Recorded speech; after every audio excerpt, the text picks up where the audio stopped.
கரூரில் நேற்று நடைபெற்ற தவேக தலைவர் விஜய் பிரச்சாரத்தில் உயிரிழந்த 40 பேரின் உடல்களும் பிரேத பரிசோதனை செய்யப்பட்டு உறவினர்கள் மற்றும் சம்பந்தப்பட்டவர்களிடம் உடல்கள் ஒப்படைக்கப்பட்டிருக்கிறது.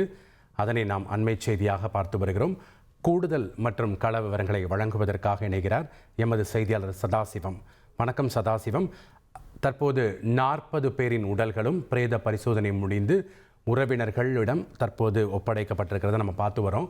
அங்கே இருக்கக்கூடிய கள விவரங்களை பதிவு பண்ணுங்க.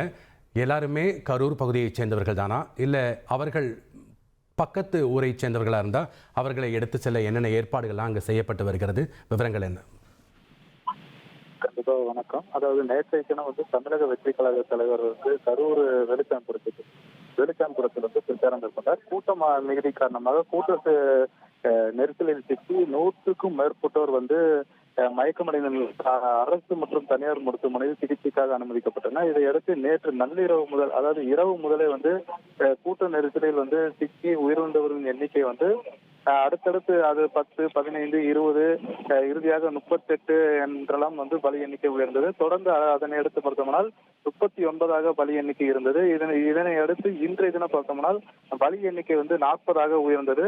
அது என்ன பார்த்தோம்னால், அதாவது நேற்று கூட்ட நெரிசலில் சிக்கி சிகிச்சைக்காக தனியார் மருத்துவமனை அனுமதிக்கப்பட்டு கரூர் பாரதிய நகரை சேர்ந்த கவின் சிகிச்சை பெற்று வீடு திரும்பியுள்ளார்.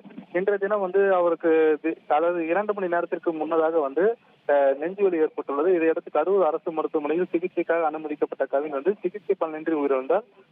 அதனால் பலி எண்ணிக்கை 40ஆக உயர்ந்தது. அவரது உடல் அரசு மருத்துவமனை பின்புறத்தில் உள்ள சவக்கிடங்கில் பிரேத பரிசோதனைக்காக அனுப்பப்பட்டு 40வது சடலமாக அவரது உடல் பிரேத பரிசோதனை நிறைவு செய்து உறவினரிடம் ஒப்படைக்கப்பட்டது. இதன் மூலம் பலி எண்ணிக்கை 40ஆக உயர்ந்ததுடன் உயிரிழந்தவர்களின் உடல்களை முறையாக பிரேத பரிசோதனை செய்து உரியவர்களிடம் குடும்பத்தினரிடம் மருத்துவ குழுவினர் ஒப்படைத்துள்ளனர். மேலும் பிரேதங்களை எடுத்து செல்லும் வகையில் அமர்வு ஊர்திகள் தொடர்ந்து தயார் நிலையில் உள்ளது.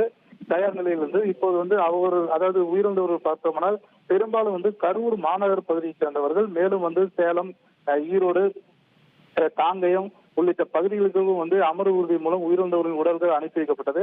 இந்த சவக்கிடங்கு எப்படி இருக்குன்னு பார்த்தோம்னால், நேற்று இரவு முதல் பரபரப்பாக காட்சியளிக்கப்பட்ட சவக்கிடங்கு இன்று தற்போது முழுமையாக பிரேத பரிசோதனை நிறைவடைந்த பிறகு உறவினர்கள், குடும்பத்தினர் யாரும் இல்லாமல் வெறிச்சோடியுள்ளது. மேலும் இந்த பரபரப்பான சூழல் தற்போது சற்று குறைந்துள்ளது என கூறலாம்.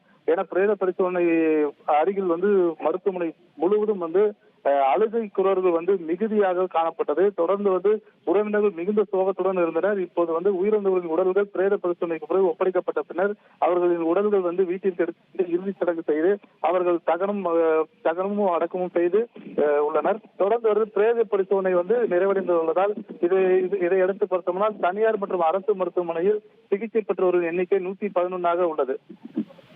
நன்றி சதாசிவம்.